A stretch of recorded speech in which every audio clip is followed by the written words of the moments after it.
नमस्ते।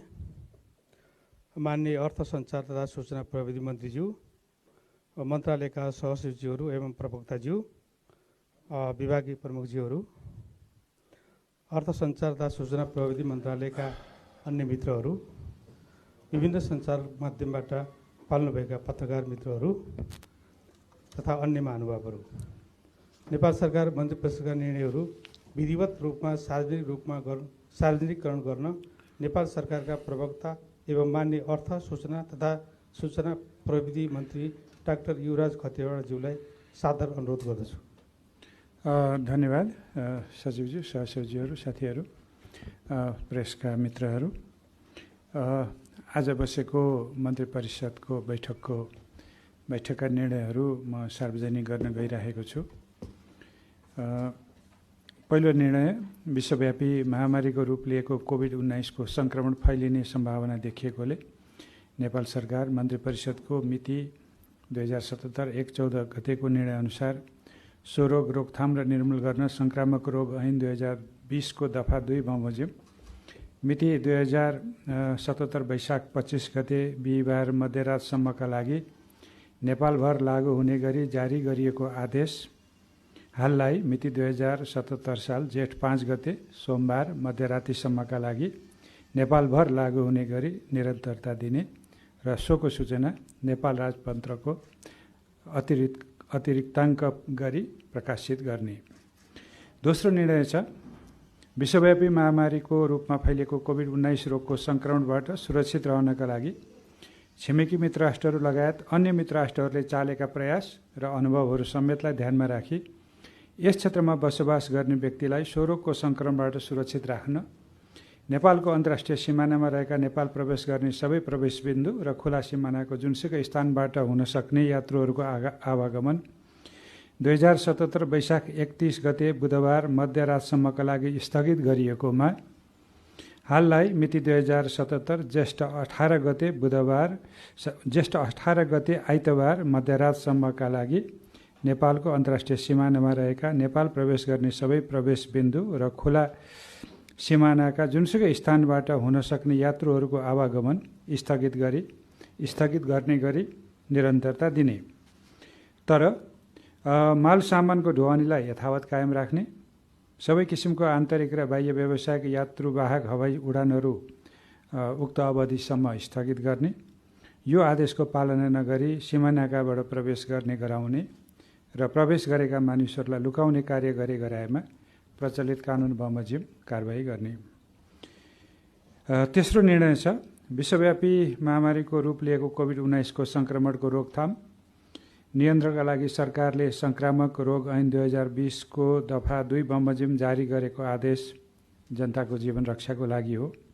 हालसम्म यो आदेश पालना गरी साथ दिनुभएकोमा नेपाल सरकार सम्पूर्ण दिदीबहिनी तथा दाजुभाइहरूलाई हार्दिक धन्यवाद ज्ञापन गर्दछ।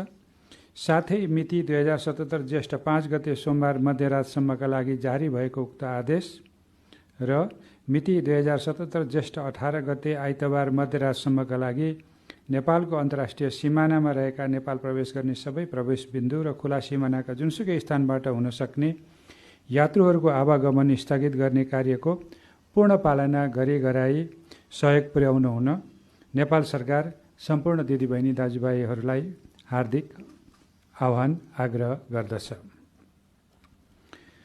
चौथो निर्णय छ, उक्त अवधिमा औषधि, स्वास्थ्य सामग्री जस्ता अत्यावश्यक वस्तुको उत्पादन र बिक्री वितरण, खाद्य वस्तु लगायतका कृषि तथा पशुपक्षीजन्य उत्पादन र बिक्री वितरण, औद्योगिक वस्तुको उत्पादन तथा बिक्री वितरण, विकास आयोजनाहरूको सञ्चालनको लागि आवश्यक पर्ने ढुङ्गागिटी बालुवा लगायतका निर्माण सामग्रीको ढुवानी र न्यूनतम ब्याङ्किङ तथा वित्तीय सेवालाई सुचारू गर्न केन्द्रीय कोभिड-19 क्राइसिस म्यानेजमेन्ट सेन्टर र प्रदेश स्तरीय कोभिड-19 क्राइसिस म्यानेजमेन्ट सेन्टरसँग आवश्यक समन्वय गरी सम्बन्धित जिल्लाको कोभिड-19 क्राइसिस म्यानेजमेन्ट सेन्टरले संक्रमणको जोखिमको अवस्था मूल्याङ्कन गरी स्वास्थ्य सुरक्षाका मापदण्ड पालना गराई सामाजिक दूरी कायम गराई देहाय बमोजिमका क्रियाकलापहरू सञ्चालन गर्ने गराउने व्यवस्था मिलाउने, कृषि तथा पशुपक्षीजन्य पशुपन्छीजन्य सम्बन्धी व्यवस्था, खाद्यवस्तु र अन्य बाली लगाउने तथा पाकेको बाली भित्र्याउने कार्य, पशुपक्षी पालन, माछा पालन, कुखुरा पालन र बिक्री वितरण, फलफुल तरकारी, दुध र दुग्धजन्य पदार्थको उत्पादन, सङ्कलन, भण्डारण र बिक्री वितरण, नर्सरीबाट बिरुवाको उत्पादन, घाँस तथा दाना उत्पादन र बिक्री वितरण, कृषि बिउ बिजन उत्पादन, भण्डारण र बिक्री वितरण, शीत भण्डारण।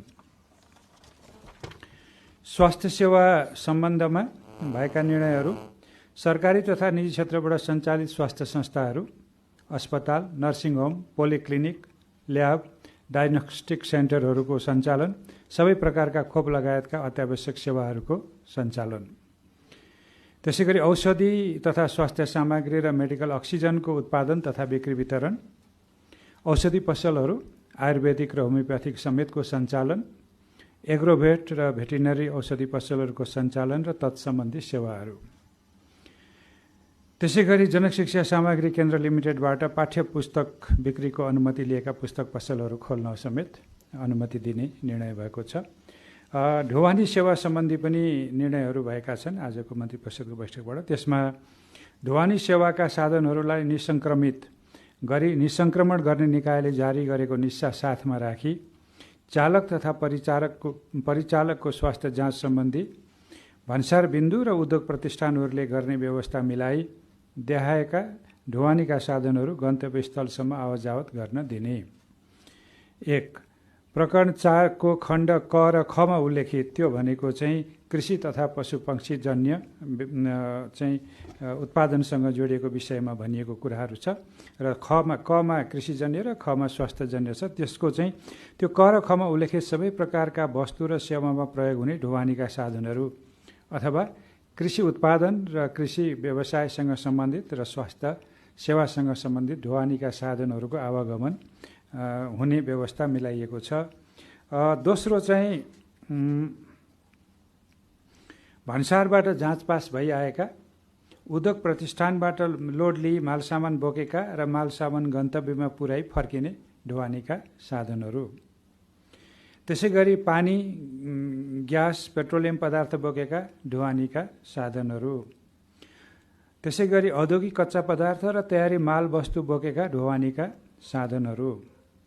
विकास आयोजनामा प्रयोग हुने उपकरणहरू लाने ल्याउने कार्य र निर्माण सामग्रीहरू बोकेका ढुवानीका साधनहरू। कृषि सामग्री, रासायनिक एवं प्राङ्गारिक मल बोकेका ढुवानीका साधनहरू। एम्बुलेन्स सेवा। विद्यालयका पाठ्यपुस्तक ढुवानी गर्ने प्रयोजनको लागि जनक शिक्षा सामग्री केन्द्र लिमिटेडबाट अनुमति लिएका ढुवानीका साधनहरू। काठमाडौँ उपत्यका प्रवेश गर्ने मालवाहक सवारी साधनहरूमा यात्रु राख्न नपाइने निर्णय भएको छ र त्यसमा थप निर्णय म सुनाउन गइरहेको छु। प्रवेश बिन्दुमा त्यस्ता सवारी साधनका सवारी चालक र सहयोगीको नाम, जन्म मिति, काठमाडौँ प्रवेश गरेको र फर्केको मिति सहितको विवरण राख्ने र सवारी साधन फर्की जाँदा सोही विवरण बमोजिमको व्यक्ति भए नभएको जाँच गर्ने। झुठा विवरण दिए यात्रा गरेको पाइएमा सवारी साधन नियन्त्रणमा लिए कारबाही गर्ने। अनधिकृत व्यक्तिहरू कुनै पनि ढुवानीको साधनको उपयोग गरेर प्रवेश गर्ने निस्कने स्थिति नरहोस् भन्नको लागि पनि यो निर्णय गरिएको छ। त्यसै गरी एम्बुलेन्स दुरुपयोग गर्नेलाई पनि कारबाही गर्ने भन्ने निर्णय भएको छ र अत्यावश्यक कामको लागि दिइने सवारी साधनको पास चाहिँ न्यूनतम सङ्ख्यामा जारी गर्ने भनेर सम्बन्धित निकायलाई निर्देशन पनि दिएको छ। अब विकास आयोजना सम्बन्धी भएका निर्णयहरू म सुनाउन गइरहेको छु। यसमा राष्ट्रिय गौरवका आयोजनाहरू, सरकारी र निजी स्तरबाट सञ्चालित जलविद्युत आयोजनाहरू, सिँचाइ आयोजना, खानेपानी आयोजना, विमानस्थल निर्माण, सडक र पुल निर्माण, सरकारी भवन निर्माण एवं प्रबलीकरण र एक स्थानमा एक पटकमा अधिकतम 10 जनामा नबढ्ने गरी सञ्चालन गरिने अन्य सहरी पूर्वाधारका शीर्षकका आयोजनाहरू। त्यसै गरी अर्को निर्णयमा चाहिँ अहिले मैले भनेको आयोजनाहरूको काम गर्ने श्रमिकहरूको सम्बन्धित आयोजनाले दैनिक रूपमा अनिवार्य स्वास्थ्य जाँच गर्ने व्यवस्था गर्ने र एकै स्थानमा आवासको व्यवस्था गर्ने, श्रमिकहरूलाई कार्यस्थलमै खाना खाजाको व्यवस्था मिलाउने, स्थान अभाव भएमा स्थानीय निकायको समन्वयमा सम्बन्धित वडाभित्रका सार्वजनिक सामुदायिक भवन र सरकारी सामुदायिक विद्यालयको खाली भवन, खाली स्थान, निजी विद्यालयले प्रयोग गरिरहेको भवनमा स्थानीय व्यक्तिहरूसँग सम्पर्क नहुने गरी सुरक्षित आवासको व्यवस्था गर्ने। यस सम्बन्धी खर्च सम्बन्धित निर्माण व्यवसायीले नै बेहोर्ने। त्यसै गरी ढुङ्गा, गिटी, बालुवा लगायत निर्माण सामग्रीको उत्पादन, सङ्कलन र ढुवानी सम्बन्धी कार्य गर्न पाउने निर्णय हो। त्यसै गरी सिमेन्ट उद्योगको लागि खानी सञ्चालन गर्नको लागि चाहिने चुनढुङ्गा, कोइला, क्लिङ्करको उत्पादन, सङ्कलन र ढुवानी सम्बन्धी कार्य पनि गर्न पाउने निर्णयमा छ। र नदी नियन्त्रण सम्बन्धी कामहरू जो हामीले बर्खा लाग्नु अगाडि नै गर्नुपर्ने हुन्छ र मानवीय क्षति हुन सक्ने, बस्तीमा क्षति हुन सक्ने, धनजनको क्षति हुन सक्ने कुराहरूलाई पनि ध्यानमा राखेर स्वास्थ्य सम्बन्धी र सुरक्षा सम्बन्धी मापदण्ड अपनाएर नदी नियन्त्रणका कामहरू पनि गर्न सकिने निर्णय भएको छ। त्यसै गरी आवास स्थलदेखि निर्माण स्थलसम्म श्रमिकलाई सुरक्षित आवत जावत गर्न स्वास्थ्य मापदण्ड पालना गरी निर्माण व्यवसायीले परिवहनको व्यवस्था मिलाउने। त्यसको लागि सम्बन्धित निकायले परिवहनको लागि पासको व्यवस्था मिलाउने। अर्को निर्णय सार्वजनिक सेवा सम्बन्धी छ। त्यसमा ब्याङ्क तथा वित्तीय संस्थाहरू, बिमा, धितोपत्र, सहकारी संस्थाहरू मार्फत अति आवश्यक सेवा प्रवाह गर्नुपर्ने कार्यको लागि आवश्यक पर्ने कर्मचारीहरूमध्ये बढीमा 1/3 कर्मचारीद्वारा सेवा सञ्चालन गर्ने। दोस्रो निर्णय छ, अति आवश्यकीय सेवा प्रदान गर्ने सरकारी कार्यालय तथा सार्वजनिक संस्थानहरूमा आवश्यक न्यूनतम कर्मचारीहरूबाट आलो पालो मिलाई कार्यालय सञ्चालन गरी तोकिएका स्वास्थ्य सुरक्षा सम्बन्धी मापदण्डको अनुसरण गरी सञ्चालन गर्ने। अर्को निर्णय छ, सार्वजनिक सेवा सञ्चालन गर्ने प्रयोजनका लागि उपत्यकाभित्रका सार्वजनिक निकायका हकमा सम्बन्धित मन्त्रालयको सचिव र अन्य निकायको हकमा सम्बन्धित निकायको प्रमुखको सिफारिसमा नियामक निकायले त्यस्ता कार्यालयमा रहेको कुल सवारी साधनमध्ये 1/4 सङ्ख्यामा नबढ्ने गरी सवारी पास उपलब्ध गराउने। औद्योगिक उत्पादन सम्बन्धी पनि केही थप निर्णयहरू गरिएको छ। यो लकडाउनको अवधिभर उत्पादन प्रक्रियामा संलग्न श्रमिक कामदारलाई उद्योग प्रतिष्ठानले छुट्टै स्थानमा राख्ने बन्दोबस्त मिलाई काममा लगाउने। आफ्नो प्रतिष्ठानभित्र पर्याप्त स्थान नभएमा उक्त प्रतिष्ठान रहेको स्थानीय निकायको समन्वयमा सम्बन्धित वडाभित्रका सार्वजनिक सामुदायिक भवन वा सरकारी र निजी विद्यालय वा खाली स्थानमा स्थानीय व्यक्तिहरूसँग सम्पर्क नहुने गरी सुरक्षित आवास तथा खाजा खानाको व्यवस्था गर्ने। यस सम्बन्धी खर्च सम्बन्धित उद्योग प्रतिष्ठानले नै बेहोर्ने। आवास स्थलदेखि उद्योग प्रतिष्ठान रहेको स्थानसम्म श्रमिकहरूलाई स्वास्थ्य मापदण्ड पालना गरी सुरक्षित परिवहनको व्यवस्था मिलाउने। उद्योगहरूले कार्यस्थललाई अनिवार्य रूपमा सेनिटाइजेसन गर्ने र नियमित स्वास्थ्य जाँच तथा स्वास्थ्य सुरक्षाको सुनिश्चित गरी देहायका उद्योग सञ्चालन गर्ने व्यवस्था मिलाउने। ती उद्योगहरूमा चामल, दाल, तेल, चिउरा, चिनी, बिस्कुट, पाउरोटी, पिठो, चाउचाउ जस्ता दैनिक उपभोग्य खाद्य वस्तु, पानी प्रशोधन, औषधि, स्वास्थ्य सामग्री, साबुन उत्पादन र सोको प्याकेजिङ सामग्री उत्पादन गर्ने उद्योगहरू, ग्यास बोटलिङ गर्ने साना तथा घरेलु उद्योगहरू, निर्यातजन्य र विशेष आर्थिक क्षेत्रमा सञ्चालित उद्योगहरू र सिमेन्ट डन्डी जस्ता निर्माणजन्य उद्योगहरू पनि सञ्चालन गर्न दिने निर्णय गरिएको छ।